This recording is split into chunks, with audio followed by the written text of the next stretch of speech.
Hey, what's going on, everybody? Midday update. Somebody asked me a question. Why is silver so low? So I'll give you my answer, but first let me just disclose or mention that I am not in the silver trade. In other words, I'm not a producer. I'm not a merchandiser of silver. I'm not a fabricator.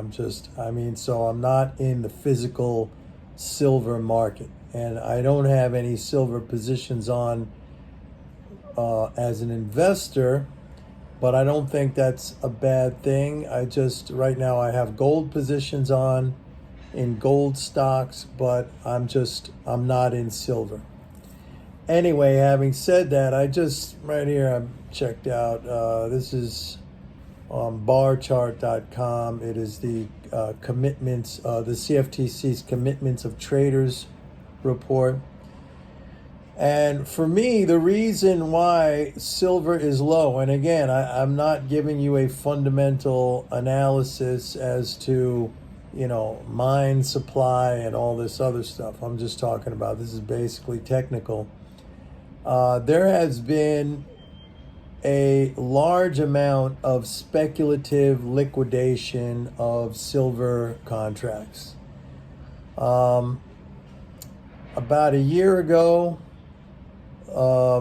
speculators, large and small, held about 50,000, I think it was 55,000 net long futures contracts in silver. That was when we were at the highs of $30. 55,000 net long futures position specs. They are now net long only 3,000 something, I think 3,800. So basically, they've reduced their position by like 52,000 contracts. It's huge, all right? They're not net short, although I think, and I have to look at this again, I think that the speculative funds, those are the managed commodity funds, they might be net short. The small specs are not. But the combined group of these large specs and the small specs, they're long like 3.8 thousand contracts. And again, that's down. They liquidated like 52,000 contracts.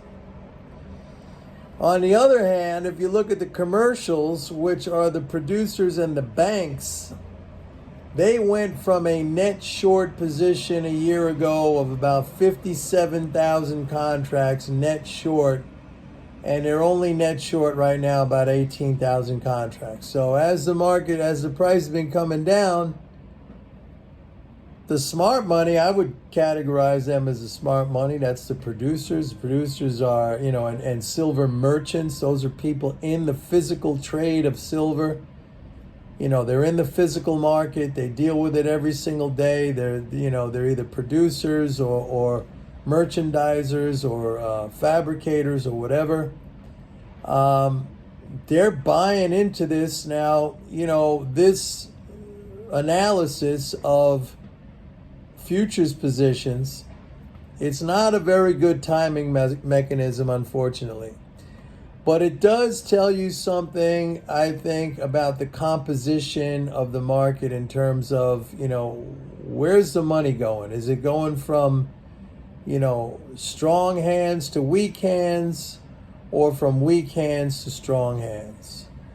And it looks to me like it's going from weak hands, which are basically speculators. Speculators has been my experience, and I've traded on 4 different futures exchanges. I was a member on the New York Mercantile Exchange, the COMEX, the CME in Chicago, and the New York Futures Exchange. And I traded in the gold pit, I traded in the silver pit, I traded in the oil pit. I traded in all of these pits. And what I've seen over the course of my career was that, the speculators, I'm not going to say they're dumb money, but they're not as informed as, the guys in the physical trade. I mean, I remember when I was a NYMEX floor trader and I used to do brokerage for a big oil firm. These guys were unbelievable. I mean, they were very, very savvy when it came to what they did in the futures markets. And almost every single time, if they were buying, that would precede a price run up or vice versa. And many times it was their buying or their selling that could instigate or trigger, the move.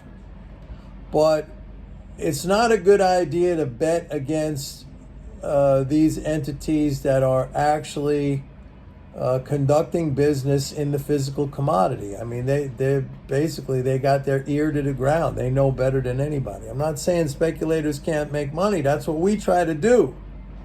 All right, we as speculators, we try to make money, but we want to get as much information as we can, and I think it is advisable to follow what the commercials are doing. Same thing with the banks. The banks, which I lumped into the commercial category, they're very savvy as well, and they have, we just saw a thing, what was it, last week or something, where somebody from JP Morgan, a couple of guys, I think they were brought up on charges or something. There was an article about how, they were manipulating gold prices. So there you go. And that's a story that's been around for a long time, not just with JP Morgan, but what the banks do. So I tend to favor being on their side. But again, it's not a timing mechanism. But having said that, we see now this has been a very big shift in positions over the course of the past year in silver. And by the way, gold has the same composition. It has the same patterns going on right now with a big shift where commercials have been using the price decline to essentially lift their hedges, cover their shorts, and the price decline basically has been created by speculative liquidation. So, if you have a medium-term time horizon, I would be right now accumulating silver. I'd be accumulating gold because from what I see here in these commitments, the last time we saw commitments like this, positions, lined up in this way, it preceded very big price increases in both gold and silver. So that's what I think is going on. Anyway, that's my update. See you guys later. Bye.